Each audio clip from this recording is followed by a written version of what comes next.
Beyond,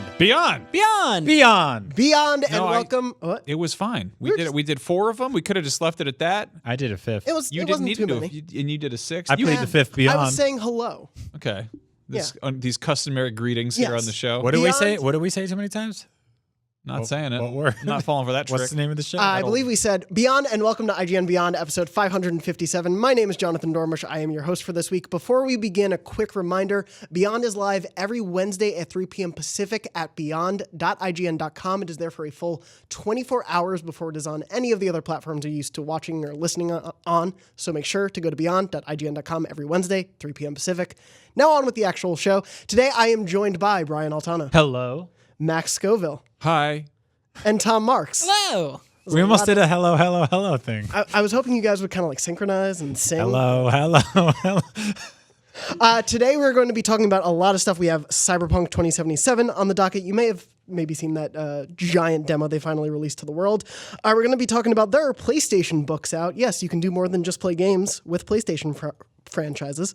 We're also going to talk about one of the biggest fixes we have been waiting for the PSN store. Finally happened. It is not changing your names, but it still is a pretty great one.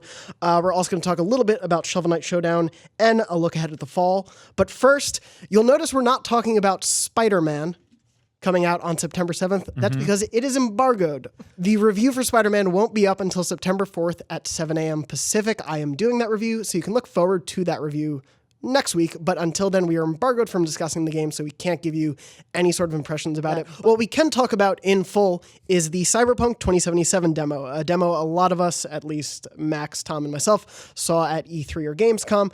Is now finally out in the world. It is a 48-minute long demo. We have a ton of coverage of it on IGN, including an exclusive interview with a couple of the devs from CD Projekt Red about why they decided to release this demo now, what went into the demo, them being... It's because of our talk last week. Exactly. Guys. I think we really we did it. We pushed them over the edge. I think they like to troll a little bit because they were like, hey, we're here at Gamescom. We've got a hot exclusive 3 screenshots and 3 pieces of concept art. Have at it, you. And we're all like, well, I guess we have to spin this straw into gold and make coverage out of this. And then, like, I don't know, not even a week later, they were like, anyway, just kidding. Here's 45 minutes of raw footage of the game. And you're like, come on, find a happy medium between 3 screenshots and 48 minutes of gameplay. Well, I think it was partly people's reaction to those things, to those screenshots, and sort of the letdown of like, oh man, CD Projekt just didn't really show much at all at Gamescom, which is one of the biggest European show. I feel like it was like a sext. Like they were like, "Hey, you up?" Like, yeah, like I'm coming over. And like, all right.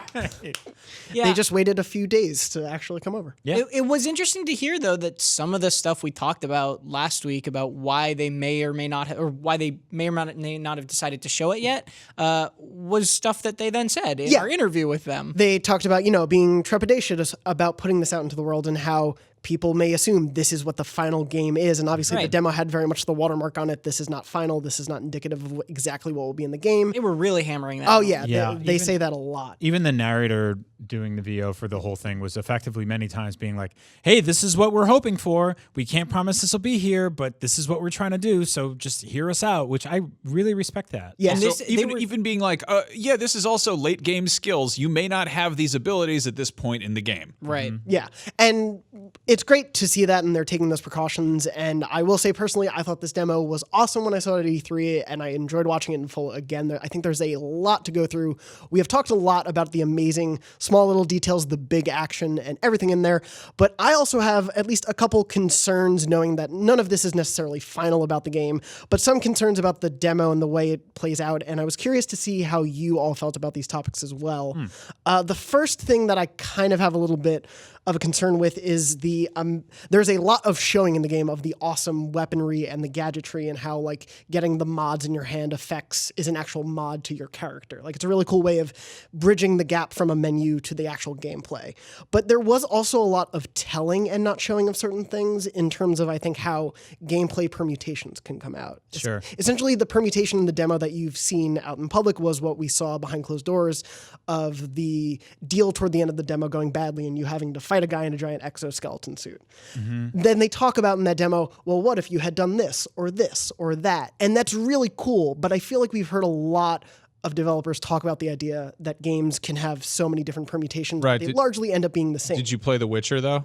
I am only still in the first couple Okay, hours. well, there's your fucking is my problem, concern, you yeah? fake gamer. No, so I think that's a fair assumption. If this was any other developer, I'd be like, yeah, that's a lot of big talk, you know. Yeah. But in their case, I don't think they're afraid of hiding large chunks of the game. Like, I mean, we've talked about like with The Witcher 2, there's a point kind of midway in that game where you basically have a branching path, and depending on which thing you choose, you're effectively hiding half of the game from yourself. And I mean, Witcher 3 is very much the same way. There are entire characters who you won't meet depending on a choice you make.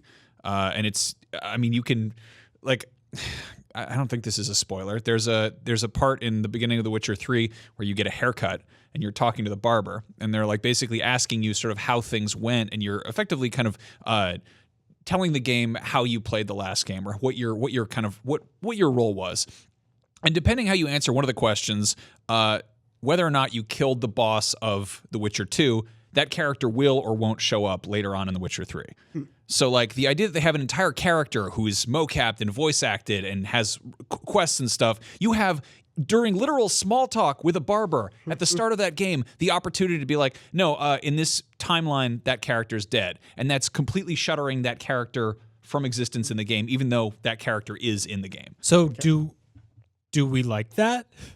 I think it shows. Yeah, no, that's awesome. Yeah, is that good? Yes, it's the exact opposite of like of a linear experience. That's giving you. I mean, it's having faith in the quality of the game to trust that people will replay it or that people will explore it and really dig into it. That feels true, at least to me, in the idea that this is adapting a tabletop game and that you can make choices that will gate you off from maybe seeing any characters that your DM had planned, entire locations, quest lines, that sort of thing. We do know, and I totally agree with you on the trepidation, because it's one of those bullet points that's in game like advertising a lot, that it's like, play it your way, the world changes around you. I feel like the hesitance is fair because we've heard it so many times, and sometimes it's more true than others. We do know, though, that John Ryan and some other people over at Gamescom saw a demo that was different from this one, and we do know some of the ways that played out. So, for example, the one in this, you meet with this corpo agent, and you kind of convince her to give you money and then bring it to this gang and buy a robot off of them, and then they're money chip, oh no, it's hacked, and the corpo agents all come in and they do their deal. But in the demo at Gamescom, you like don't do that deal exactly the same way.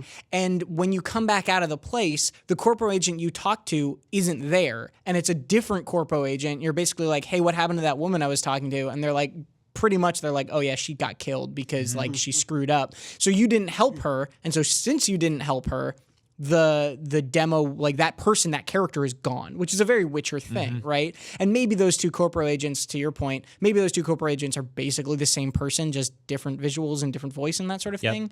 But I think there's we've gotten a little glimpse of that at least. I'm not entirely sure if I love that or hate that. Like I think like when video games really strive narratively, it's when they have sort of like defined goalposts and sort of chapter ends and beginnings, and they let you do whatever the you want in between. That's really cool. But I think mountain in the distance. I'm not crazy about like a barber interviewing me and me missing an entire chunk of a game because I said no or yes on a text field I might have skipped. Like, so I mean, I get that. To kind of add to that, there was I completed what I thought was an unrelated side quest in some of the Witcher DLC, and because of thinking that I was doing the right thing with this one part, it triggered an action in a different main quest that resulted in a really hard boss fight. And it effectively, if I finish this boss fight, that's like the good ending or whatever. But if I had kind of slacked off and if I'd sort of mainlined the rest of the game, it would have been like the boss fight wouldn't have taken place. But it was because I did what I thought was a completely unrelated quest that put actions into play that resulted in this one dude being mad at me, which is like kind of hilarious when you think about it, because I was just sort of like, I want to finish this. I want to burn through it. I want to take the easy route. Right. And I was like, well, I guess I'll do this one little side adventure here.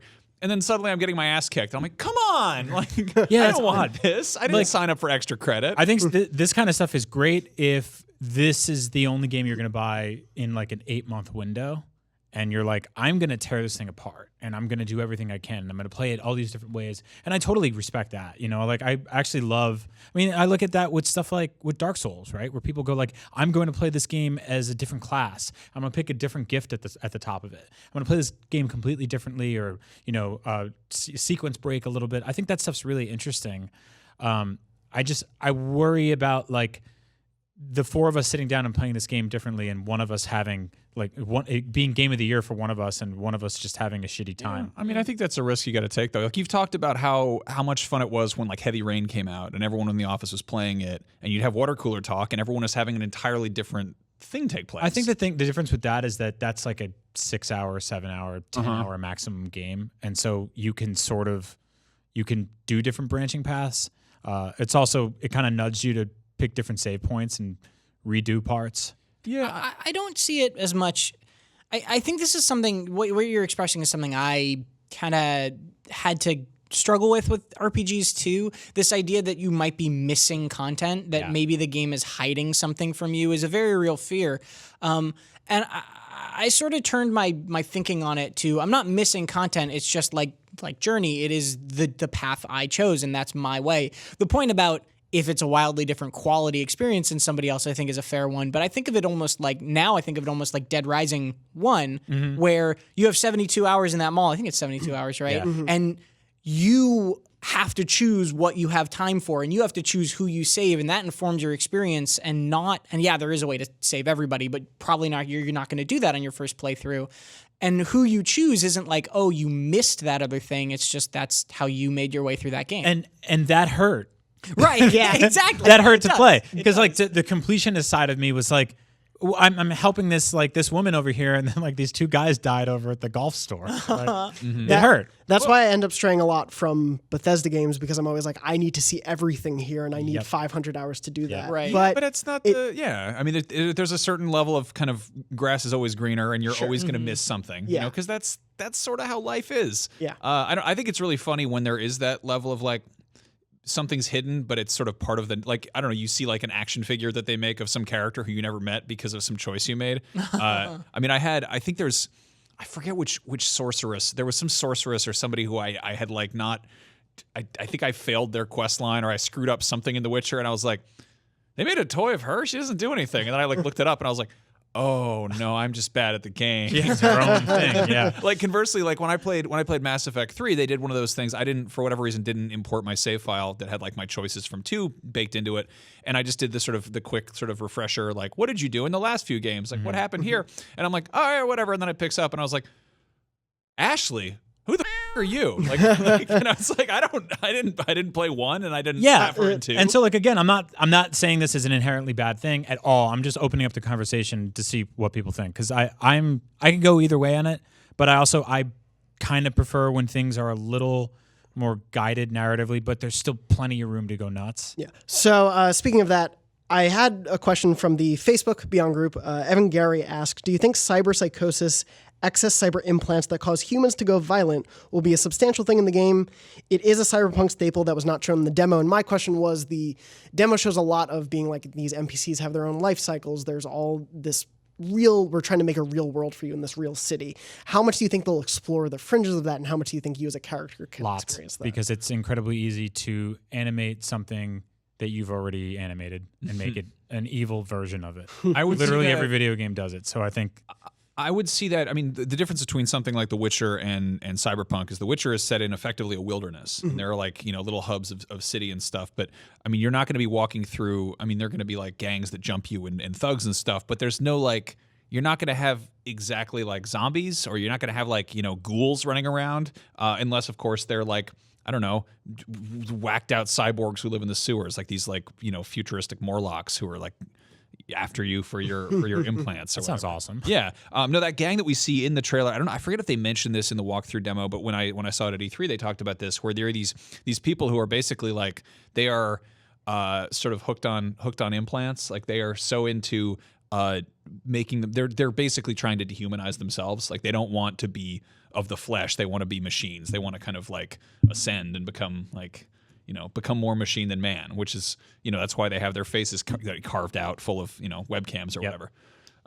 One of the things I will say specifically to Evan's question, because I think he's also asking specifically about cyberpsychosis as a game mechanic in the tabletop RPG. Oh, interesting. Where as you turn more of yourself into a robot, you have a chance of basically going crazy. There gets to a point where you have to roll a die on a table and see what sort of affliction you get from losing your humanity too much. I don't think that's going to be part of the game. No, I don't. And I think that's because I talked to Mike Pondsmith back at E3 and I asked him specifically about cyberpsychosis, and he said something along the lines of like, yeah, they're thinking about ways to work that in there. So I don't think at least it'll be a substantial part of the game, as Evan asked, just because I think they're treating implants in this game more as video gamey, like upgrade mechanics. I don't think that they would then make that be a thing where like, okay, if you take too many upgrades, then you like start getting detriments, which makes sense in a tabletop. You sure about that? Because in The Witcher, if you took too many potions, you'd get too high of a toxicity level. That's true, and there are other systems like that in RPGs. I just don't. I see it. I guess what I'm saying is, if they do it, I think it'll be more like that, where it's more of a small thing rather than what cyberpsychosis is in Cyberpunk 2020, which is like you cannot get any more implants. You are capped. You will go crazy. And if you do get more, you risk really losing your mind. Gotcha. I think maybe there's an interesting idea of like enemies like that. But yeah, I think that cyberpsychosis probably won't be a huge mechanic in terms of the way it is in tabletop. Sure. Makes It'll sense. make an appearance. Just That being not that said, I do love something I love about The Witcher is that they took concepts that were introduced in the Sapkowski books, and that the sort of the I don't know, there are things that The Witcher does, and it's like, oh, he's got like a silver sword, and he puts like oils on it. And there are things that are very much, they don't feel video gamey in the writing, and they figured out a way to make that work. Like his different, when I first played Witcher 2, I was like, I was approaching it like a Skyrim, like a video game. And there's things in there that you kind of have to consciously sort of role play, and you have to be like, okay, were I going into this scenario, how would I actually prepare? Like, do I need to have the right potions in my system? Like, do I need to have traps on me? Like, there's a certain level of like, you're not just being like, which items do I equip? And I mean, sometimes if you're feeling lazy, sure, right. But like, in this case, I love the idea of them taking systems from a pen and paper game and applying them to a video game, like figuring out how to automate things that, if it's your friend Mike Pondsmith across the table from you, and he's got a pile of dice, and it's sort of his imagination coupled with some variables. How do you translate that to like a automated system that's sure? Yeah, well, speaking a little bit too about the tone of The Witcher and everything you can do in The Witcher and how you approach the game with that. Another question from the group also addressed a concern I had. Becky Atkinson, asks, do you think Cyberpunk will have the same type of comedic moments the Witcher series had, or will it be a lot more serious?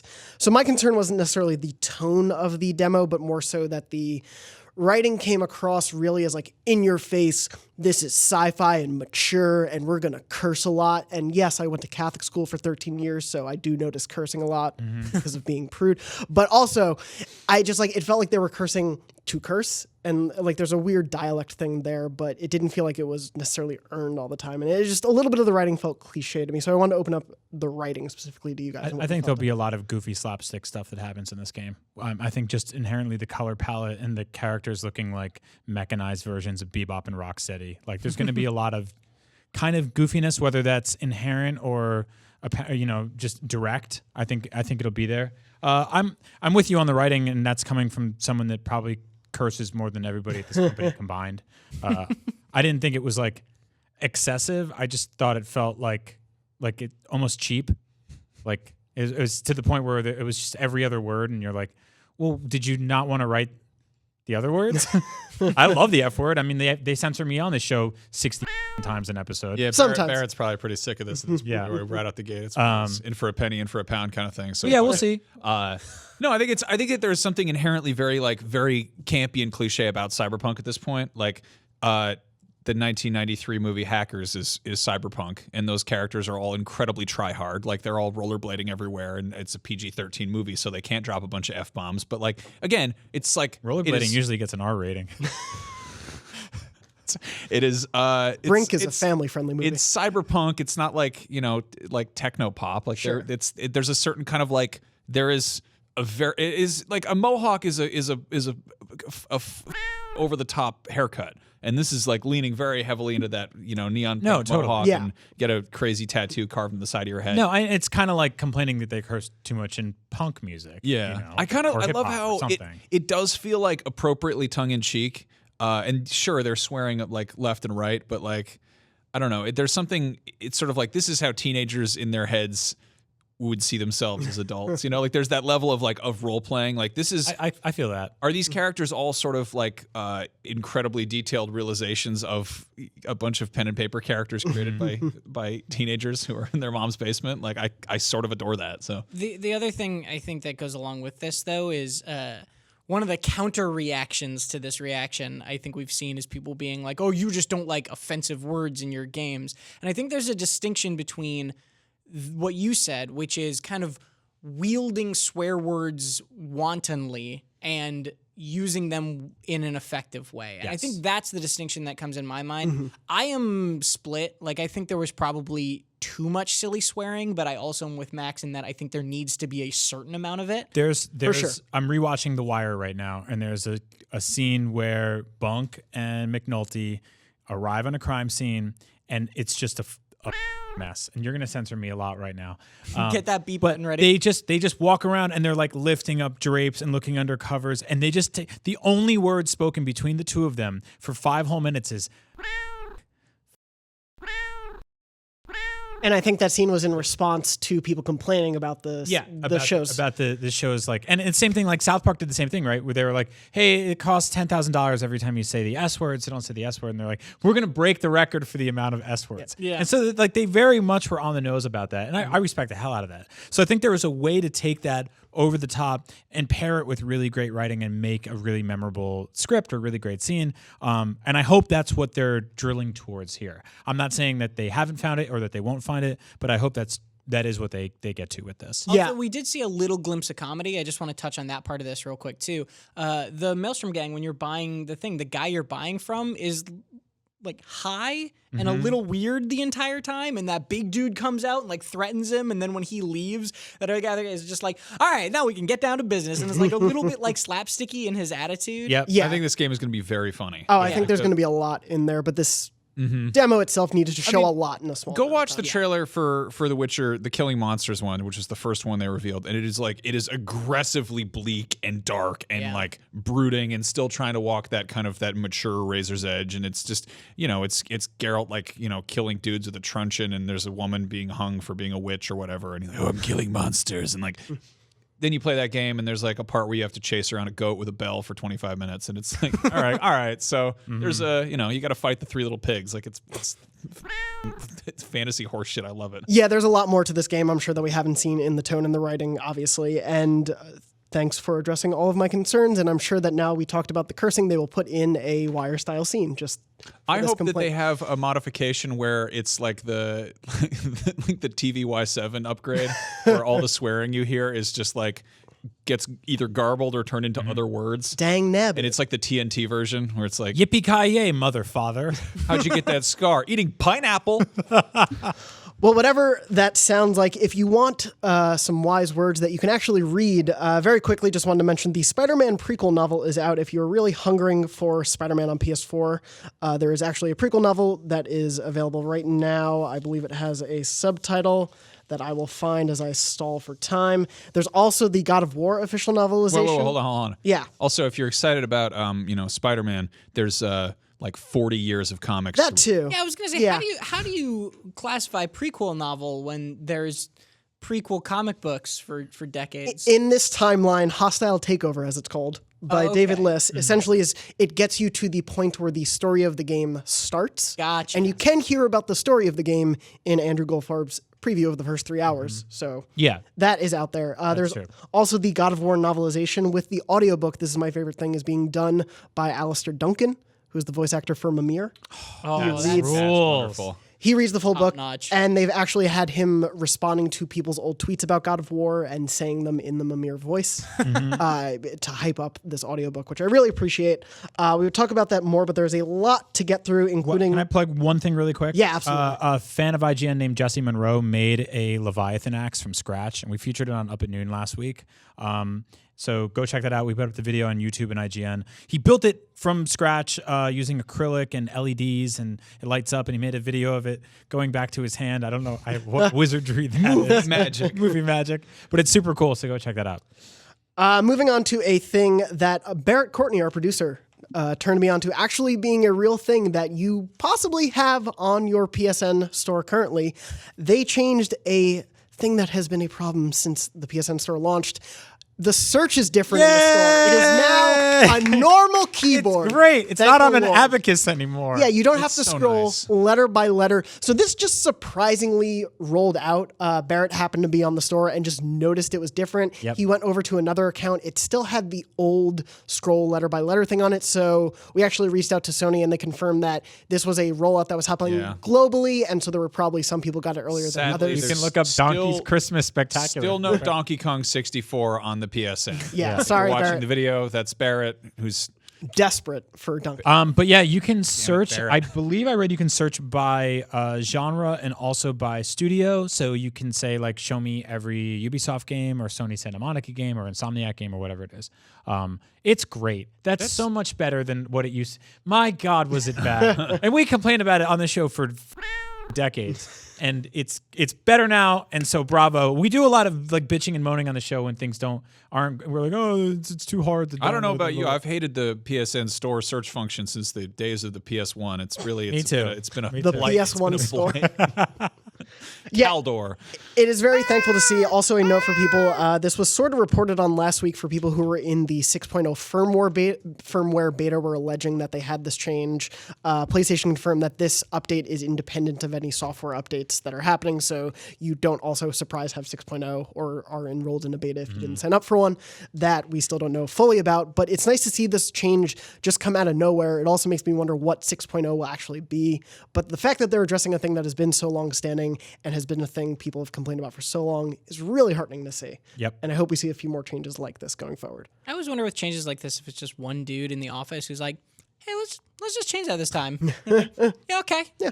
I wonder if it's that simple or if this had to go through committee and people Well- have been discussing it for years. To get a little like behind the scenes, I don't know, like IGN is a massively old website that's built on like sunken pirate ships and lost souls and just fact. It's true. old code from like the literal 90s. And so from what I've heard here, like to implement any sort of major sweeping change on a technical level is really difficult. And like so adding like search or object pages, all the other things, like little things that have sort of sprung up over the years where people have been like, I want to read everything that, Jonathan's ever done. How do I do that? Google usually was our go-to. Yeah. It takes a while to get these things changed, and that's why it's easy for us on podcasts who have no idea how anything works, and I'm probably the dumbest person in this building when it comes to stuff like that. But we're constantly like, add, name changes and fix the search, and they're like, we'd love to, it's hard.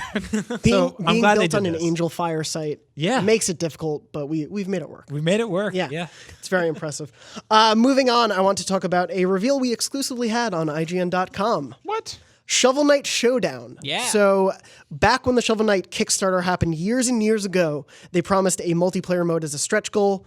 They have finally exacted on that and actually showed it off. It's called Showdown. We have 10 minutes of gameplay on IGN.com and YouTube.com/IGN that you can see. You can also watch a little bit of it on the video version of this show. What? So it is a multiplayer suite, an expansion of different modes. One of them is Gem Clash, which is the mode you're watching, which essentially up to 4 players can compete to collect a certain amount of gems per stage.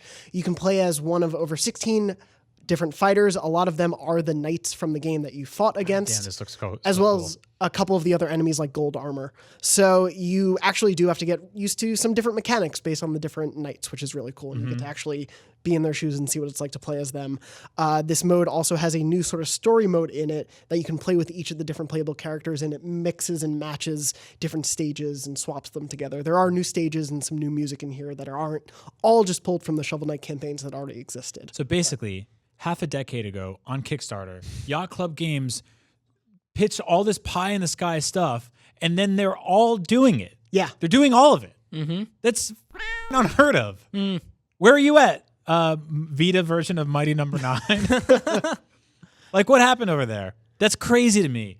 Bravo to these guys. This is like one of my favorite games of this generation, of last generation, of just period. I love Shovel Knight. The DLC they keep adding to it has been awesome. I rebought it when the Switch launched. It's cool to see this game keep growing. The amiibo stuff is coming soon too. Like this game is just keeps going. Yeah, they have the final King of Cards expansion and the 3 amiibo that they revealed of a few of the other nights. You can look forward to information on that stuff on IGN later this week. If you're watching the show on Wednesday, come back Thursday to IGN for more. And if you're already listening to it, go to IGN after Thursday. Do you remember when they put out that survey last year? No. You what don't? was for different... Yakuza put out a survey last year that was just like, hey, just wondering what you guys would like us to see us maybe work on some, I don't know, maybe like a top-down RPG or like a Metroidvania style game, whatever. Fill out the survey, have a good time. And I was like, oh my God, I would love any of these things. Well, but they're closing this chapter. You get more Shovel Knight instead. More Shovel Knight. And Tom, you and I played a little bit of Showdown. Did you have fun with it? I did. I thought it was maybe a little bit very much a multiplayer mode that they committed to 5 years before. But I think it was fun for sure. And I liked how much detail there was. I liked all the different move sets. Like all the knights felt like they really, really played differently rather than just being different skins of Shovel Knight or anything like that. And they have experience with that because of the alternate playable characters like Plague Knight anyway. Yeah. But yeah, it was cool. When did you say that launches? They haven't said. They told us 2019. You can look forward to more information about release dates later this week on IGN.com. Sweet. For more information. I was going to say, if they got that out before Smash Bros, it'd be that would be pretty incredible. good spot. Yeah, that wouldn't be too bad. Moving on, while we are embargoed from discussing Spider-Man in full, that is not the only game coming out this fall. There is a ton coming out that will make us very busy for the next few months, but also playing a lot of hopefully really awesome games. I wanted to run through some of the games we're most excited for to play this fall, as Oscar Molinero asked in the Podcast Beyond Facebook group. So first of all, I want to know, other than Spider-Man, since we can't talk about it in any sort of way, what each of you guys, if you can give me one game in particular that you're especially looking forward to, and then we'll run through a little bit of the fall. I mean, Red Dead's obviously the easy one, but I feel like I've barely watched or paid attention to anything on Shadow of the Tomb Raider, and those are some of my favorite games of the last few years. So I'm expecting to be like really surprised by that game because I don't really know a lot going in. I know it's kind of more of the same, but that's good. I enjoy playing those games. I mean, it's sort of insane that it comes out in 2.5 weeks. Yeah, September 14th. it's crazy. Yeah, that's so much closer than I thought it was. It feels like there's it feels like there's kind of a quiet buzz around this one. Yeah, I hope it really surprises people.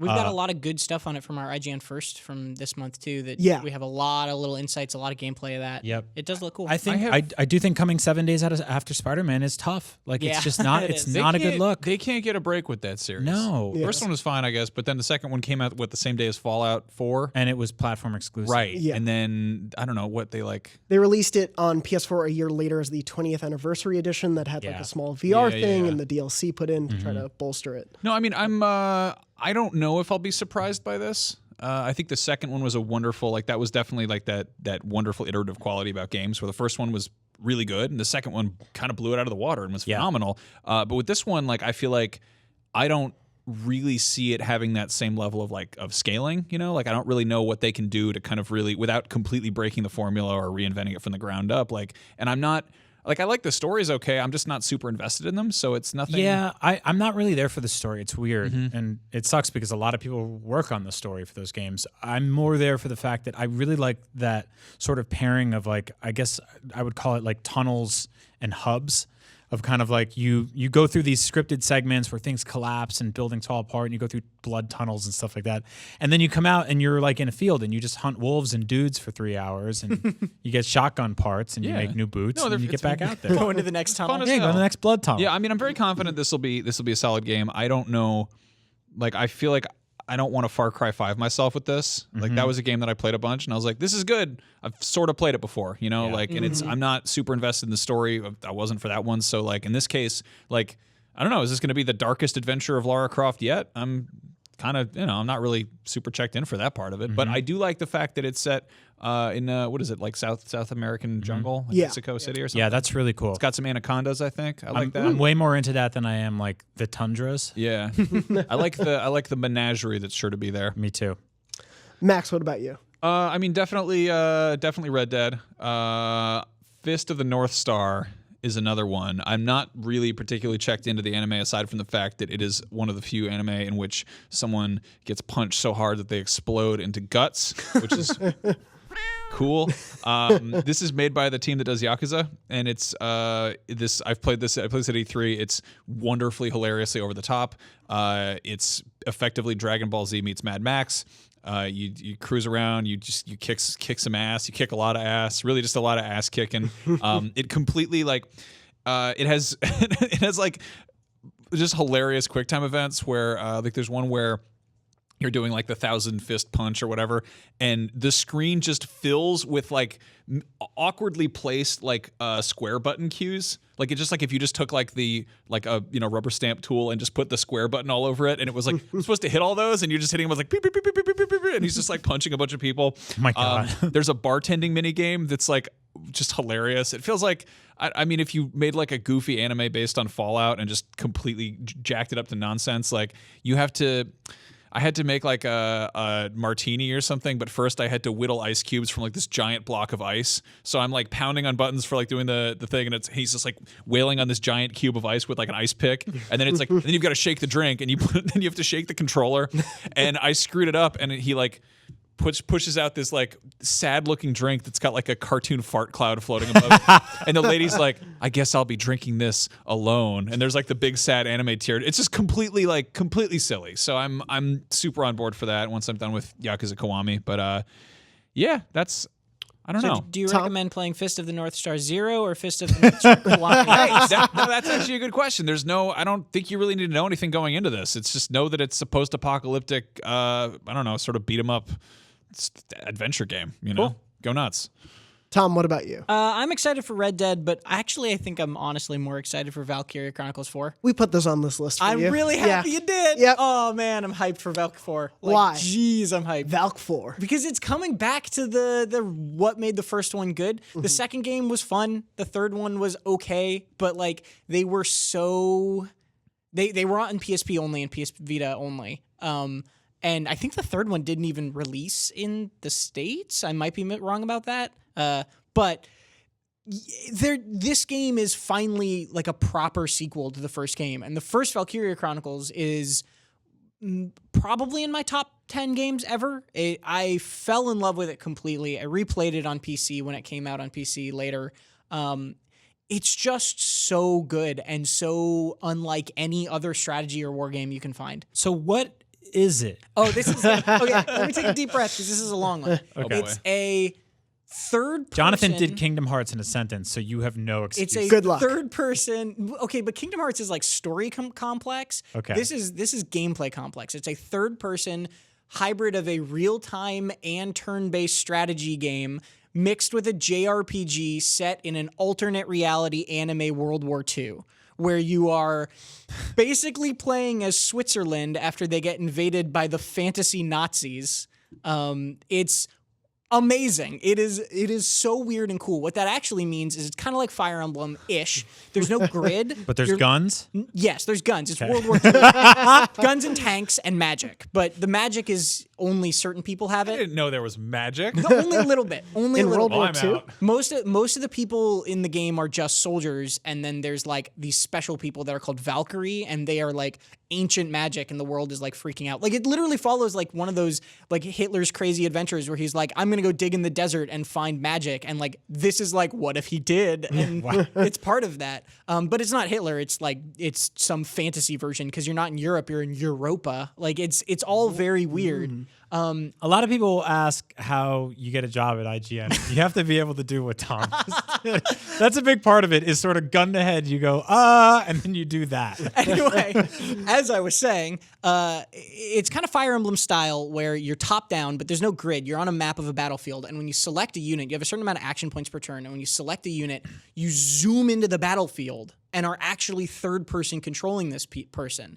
And when you walk by enemies, they don't move, but they shoot at you. And as soon as you start aiming, time freezes. And then you take your shots, and then it zooms back up into the top, and you do it again. And you so keep instead going. of something like Advance Wars, where the entire thing's pie in the sky, you actually hit the ground and see. Yeah, stuff. you zoom in. And it's cell shaded. It's kind of cell shaded. It looks almost storybook painter. Yeah. Like the edges of it don't even have. They're just kind of outlines. It like fades out like it's painted onto a book or something. I know. I just grabbed the demo for Switch, but I haven't had a chance to play it yet. Yeah. And I don't know if I will after you've described it. Dude, it's so no good. offense. That sounds very overwhelming. I don't know if there's a demo on PS4, but there might be. So go check that out. Yeah. Wow. It's really Well cool. done. It's really weird and cool, and it touches on a lot of topics that are like the story is you have to like JRPG stories because it's very much a JRPG. But I really like the story of the first one. Also, to answer the do you play Zero or Kiwami question, you can I think just play this one because the fourth game is taking place at the exact same time as the first game in a different part of the war. Okay. The first game, you're all part of the militia. You're just like a townsperson who's thrown into this war. This, you're like actually in the army. And then the second game took place like 3 years after the first one with a completely different cast. And the third game was also like this, where it took place at a different point in the war from the same perspective. It's a side story. Yeah. And obviously there's going to be like themes that are familiar for people who've played the rest of the series, but it's not going to be, there's no prerequisite. Yeah, so they did this with the Or third so game they too, say. where you can just kind of jump in and you're going to know a lot more about what's going on in the greater conflict by having played the first game, but you're not going to be lost with the characters, you're not going to be lost with the mechanics, it'll teach you how to play again. Perfect, because none of what you described sounded confusing at all. It's really weird, but it's really fun. Well, like I said, there's kind of not another strategy game like it. It's very unique. No, that rules. Well, if you want to have as clear an understanding of the series as Tom, Valkyria Chronicles 4 comes out September 25th. Also in September, Spider-Man, obviously on the 7th. A few of the other big games, NBA 2K19 is Which also... a lot of people worked on for a long time, so please don't spoil. NBA 2K19, don't spoil it, on the 7th as well. Shadow of the Tomb Raider is the 14th, as we mentioned. Life is Strange 2, Episode 1 is out September 27th. And then moving into October, as Max mentioned, Fist of the North Star 2? Or is this No, just, it's just this, one. just, Fist of the just North one? Star, October Time 2nd. to kick ass in the big field of the desert or something. I forget what it's called. Road to kicking more ass. That is October 2nd. That old as dusty trail of beating the shit out of some dudes. Speaking of that, Mega Man 11 is also October 2nd. Assassin's Age-old Creed... tale of a haunted robot orphan and his weird old uncle who made a bunch of kitchen appliance men to kill him. Assassin's Creed Odyssey is October 5th. God, I can't believe that game's coming out right now too. Yeah. Right? It's getting crazy. Yeah. Sure, here's another giant open world game. Have fun. Black Ops 4 is on October 12th. Starlink Battle for Atlas is on October 16th. Reminder, if you're super excited for that game, the space combat game, and you want to play a Star Fox, that is only on the Switch version, so... Did they Yeah. make it? They didn't make a PlayStation exclusive. It would be nice No, if they put it's not like Starhawk. Pyro in there or something. Spyro controlling a... So this game is really interesting. I played it a bit at E3. Starlink? Yeah. It's what kind of blows my mind about it is it's basically got your Ubisoft formula for an open world game, except in this case it's almost No Man's Sky-esque. You've got these different planets you can go explore. And you can fly between them. It's not, procedurally generated or limitless, but you are in this cool little ship, and you can go to different areas. And there are, outposts to check out, and they're kind of to take down like you would like a Far Cry outpost or an Assassin's Creed fort or whatever. But it's taking that wonderful formula that we all know and love, and applying it to, I think, a T-rated game for the first time, or a kid's game. It's really cool. Yeah, it plays really well. I'm just really worried about it doing well because it's Toys to Life and it's 2018. That's the weird thing, right? It's like we saw that entire market evaporate, but maybe now there's room again because there's no competition. Yeah, we'll see. It also is very much like you can customize your own ship, and it's about getting the parts that you want. So I can see kids being attached to what their ship is. Yeah. So it's an interesting attempt. I'm excited to see it also. It just feels different from a lot of Ubisoft's portfolio in general. Also coming out in October is Battlefield 5 on the 19th. That day is also Soul Calibur 6. Then if you need another fighting game, My Heroes One's Justice, October 26th. Then... that day also, you may have heard of Red Dead Redemption 2 is coming out on October 26th. That's some stiff competition well. right there. Poor My Hero One's Justice. Hey, My Hero Academia is great. Yeah, it is. That's going to be an interesting day at the old GameStop. Oh, yeah, There's that's gonna be gonna a be whole lot of dudes who really want to play their cowboy game, and there's going to be like 3 people there. They're like, my hero. November we roll into is Overkill's The Walking Dead on November 6th, Hitman 2 on November 13th, Spyro Reignited Trilogy, which got bumped from September to November 13th, so you'll have to wait a little longer for that one. Fallout 76 is the very next day on November 14th, and then later that month is Darksiders 3 on November 27th. Then in December, on the same day, Just Cause 4 and the Andrew Goldfarb Memorial Persona Dancing. Happy birthday, Jay-Z. Which I think, are those going up against Smash Brothers? Yes. That's the 7th. Yeah, 7th? So they're close. Close enough. Just Cause 4 and Smash, but I feel like also those are a little bit different markets. I think so. Who's looking for them? Man, this is a kind of crazy year because there's a lot of sequels coming out that I'm kind of not. I don't know if lukewarm is the right word, but more like I'm being more conservative with my time and what I throw myself at. Because obviously, a game like Red Dead is going to be kind of a huge time sink. There's going to be a lot to do there. Fallout 2, I imagine, is going to be a big time sink. Yeah, I'm honestly, I'm completely. Just it's not doing anything for me. Fallout? Like yeah, Same. I'm actually gonna probably completely skip that one. yeah. personally. I have to see how the quest system is, like the main quest line. Yeah. Because if there is a main quest line where I can kind of ignore other people and just do it, then I'm more interested. But yeah, I've never been a fan of Rust. So I would be stunned if I pay any attention to Just Cause 4 at all. No offense to the people working on that game, but like I feel like I'm gonna get a lot of my like crazy open world antics out of the way with Spider-Man, and then the more serious grounded stuff in Red Dead. And so to come out and do the sort of like jetpack, gun rope game after that, it's gonna feel weird. But you do have a weaponized tornado. That sounds awesome. Yeah. None of the other weather games machines can are compete pretty with that. good. there's Yeah. going to be online multiplayer with this one. Is that Believe right? so. I think. Is there? That could change things. Maybe. I might be wrong about that. I agree though. It's coming out at a weird time, or like a weird environment, I feel like, in terms of other open world game options. But also, I'm so excited to just see billions of silly GIFs of people doing silly things. Yeah, oh yeah. That is yeah. that is possibly the best like Reddit GIF game out there. Because nobody's, like, no one I know is playing Just Cause 3 anymore, but man, do I see new GIFs for that game weekly. It's great. Yeah. Yeah, it's awesome. So it will The not gift that feature keeps giving. multiplayer according to Not be? according to Okay. reports during E3. So unfortunately, thankfully, there's so much to play this fall that will be keeping us plenty busy. Yes. We will be talking all about the biggest releases on the show and, of course, on IGN.com. So you can always go there to find all of our latest coverage. We unfortunately don't have enough time for more questions from the Beyond group, but you can ask questions every week there at facebook.com/groups/podcastbeyond. It's a lovely community. You can make sure to always talk to them there about all the biggest releases, including Spider-Man, which don't spoil. Be nice. Spyro Man. Spider-Man. I'll play. I would love that. Oh, I'm waiting for that. Before we leave, one quick thing. PAX West is this weekend. Tom and I are going. We will be there doing a bunch of coverage, running around the show like crazy people. We also have a panel there, which, bear with me, I know it may not sound like it, but if you're there, you want to attend. It is us ranking the top 10 Xbox One games. Yes, I know, this is a Beyond PlayStation show, but please come to the panel. It's going to be panels could be 5 minutes long. shots fired. I love an Xbox. I've had one since day one edition. Don't tweet at me. That'll be fun. It's a joke. It's just a joke. No, please come to that panel. It is Friday, August 31st from 4:30 to 5:30 at the Wyvern Theater. So you can be sure to go there to see us talk about all of those games and interact with the crowd. I also will be competing in the kind of funny inter-site tournament for the Per Schneider Memorial Cup on Saturday Is it at Memorial? 7. Schneider. I don't know if it's Memorial. I just added that. Saturday at 7 p.m. at the Hydra Theater. So if you want to watch me play some games against a bunch of other wonderful people, be sure to come to that. It's probably going to be funny, weird, and hopefully one of us will be good at video games. Kind of funny.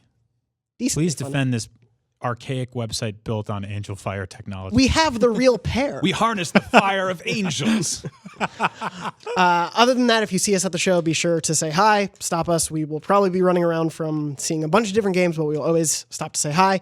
Other than that, Brian, where can people find you? Find me at Agent Bizzle on Twitter. Also, Max and I do a show called Up at Noon every Thursday at noon Pacific time. I'm also on Nintendo Voice Chat, which airs live on IGN, 3 p.m. on Thursdays, and then everywhere else on Fridays and stuff. Max. We will. I'd also do that show. Yeah. We will. Yeah, that's about it. I will not be at PAX, unfortunately. So Same. if you see someone who looks like me, it's probably not me, but you can say hello to them anyway and maybe make a new friend. You can find me on Twitter, Max Scoville, and Instagram, also Max Scoville. That's about it, really. That's all it is right there. I like when you and I went there and the guy called you Pet Detective. Yeah, I've been called Pet Detective by so many people. Doesn't surprise Gene me. Simmons, Harrison Ford. I won't a be at PAX, homeless so man in if you see me Seattle. there, that's actually Grammy Award-winning musician Pitbull, aka Mr. Worldwide. Yeah. So go get an autograph from A lot him. of people don't know this, but Seattle is included in the description of Worldwide. That's true. Yeah. And Tom, when you're not interacting with Pitbull at PAX, where can people find you? At Tom R. Marks on Twitter. And if you do see me at PAX, I'm the dope in the bow tie, probably. There are not many of us. Oh, at PAX, I disagree. There's a couple There's more. an entire room full of people playing board games. There's definitely somebody else wearing bow ties. I will not take that personally, but I will be one of those dopes. That's basically it. And I will be bow-tieless, but I am at JM Dornbush on Twitter and Instagram, and you can find me at PAX, of course. And thank you all so much for watching Beyond episode 557. Beyond. Beyond.